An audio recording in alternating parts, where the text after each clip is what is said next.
Assalamualaikum warahmatullahi wabarakatuh. Salam hangat untuk seluruh guru hebat di Indonesia.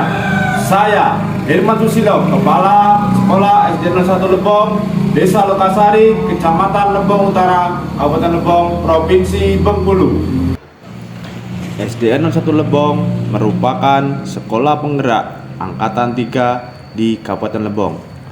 SDN 01 Lebong ini selalu menggunakan perencanaan berbasis data dalam setiap program kegiatan sekolah.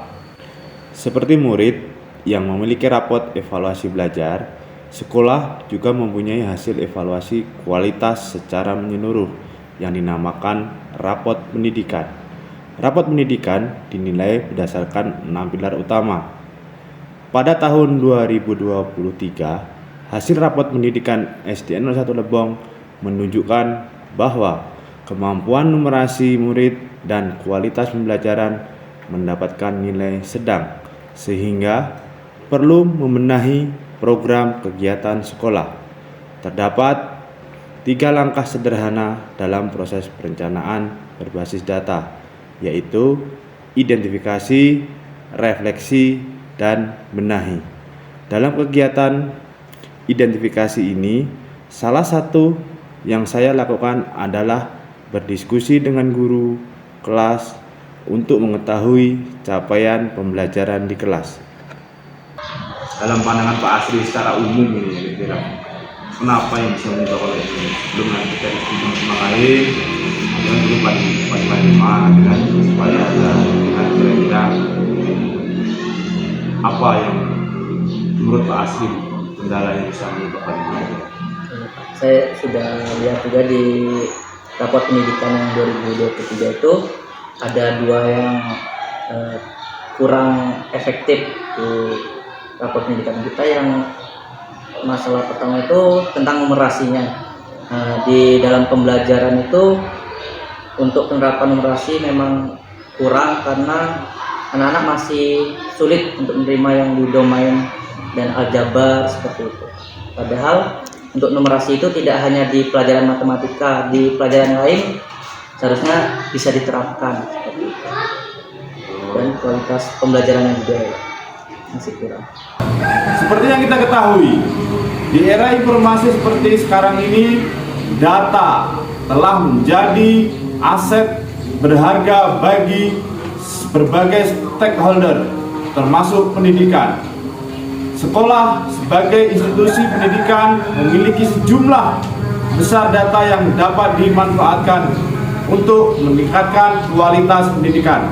Namun, seringkali data-data ini hanya tersimpan dan belum diolah secara penuh. Dengan perencanaan berbasis data, pekerjaan akan bisa terstruktur dan bisa mencapai kemajuan yang lebih optimal. Bagaimana capaian pembelajaran di kelas untuk Bu Elis? Karena kenapa bisa rapot kita menjadi agak kurang atau berwarna kuning? Kira-kira gimana capaiannya, Bu? Saya mau lihat datanya. Iya, Pak. Kalau melihat berdasarkan hasil asesmen di kelas saya terutama, Pak, memang sepertinya masih butuh penguatan untuk numerasi, Pak.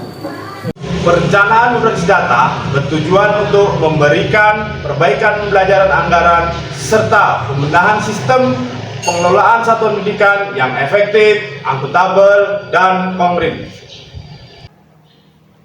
Selain berdiskusi dengan guru terkait capaian pembelajaran di kelas, saya melakukan refleksi bersama dengan warga sekolah di komunitas belajar.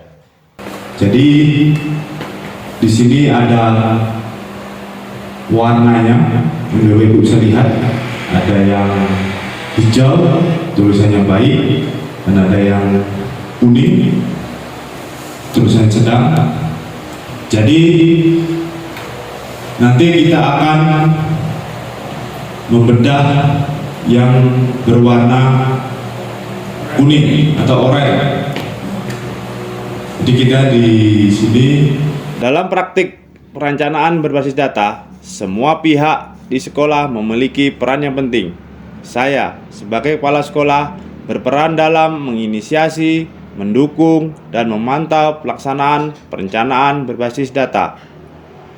Guru bertanggung jawab dalam mengumpulkan, menganalisis, dan menginterpretasikan data pembelajaran siswa.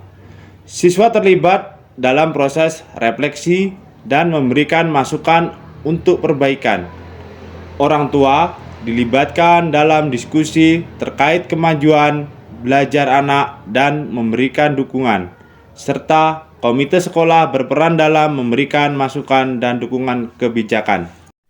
Dalam perencanaan berbasis data, semua kegiatan sudah pasti memerlukan pemikiran yang matang dari segi waktu, biaya, dan kebermanfaatannya bagi peserta didik.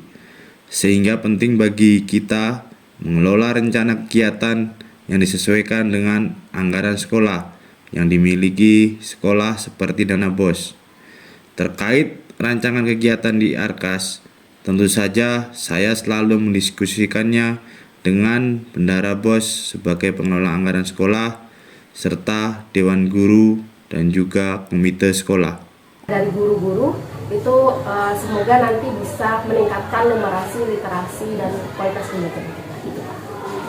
Jadi terima kasih Bu Nisa atas informasinya. Alhamdulillah sekali, seandainya nanti di Arkasnya bisa dianggarkan, terutama untuk peningkatan kualitas pembelajaran melalui guru-gurunya, peningkatan guru-gurunya, ya supaya nanti gurunya lebih memahami bagaimana pembelajaran yang bagus dan terdampak dengan anak-anak nanti pembelajarannya yang lebih baik.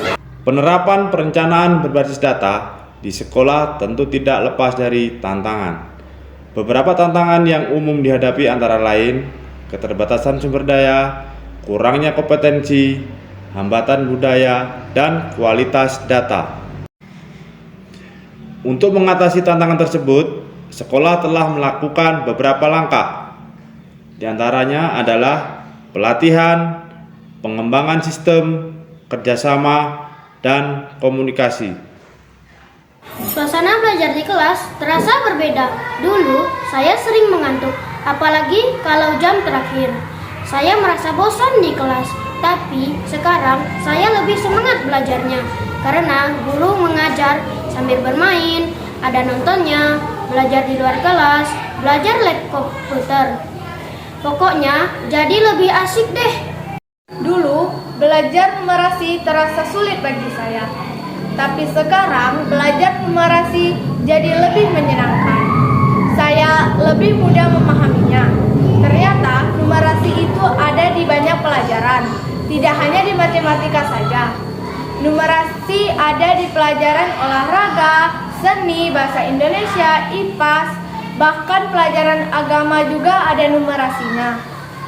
Inilah hasil rapot pendidikan SD 01 Lebong yang mengalami peningkatan. Kerjasama antara berbagai pihak telah membuahkan hasil yang optimal. Setelah melakukan setiap tahapan dalam perencanaan berbasis data, yaitu identifikasi, refleksi, dan benahi, rapot pendidikan di SD 1 Lebong tahun 2024 mengalami peningkatan sehingga memperoleh hasil yang baik dan berwarna hijau seluruhnya. Hal ini menunjukkan bahwa kegiatan yang dilakukan guru di kelas, di sekolah menunjukkan keberhasilan. Perencanaan berbasis data bukan lagi sebagai jargon, melainkan kunci untuk menciptakan sekolah yang inovatif dan responsif. Yuk, kita jadikan data sebagai sahabat dan merancang pembelajaran yang efektif dan berpusat kepada peserta didik.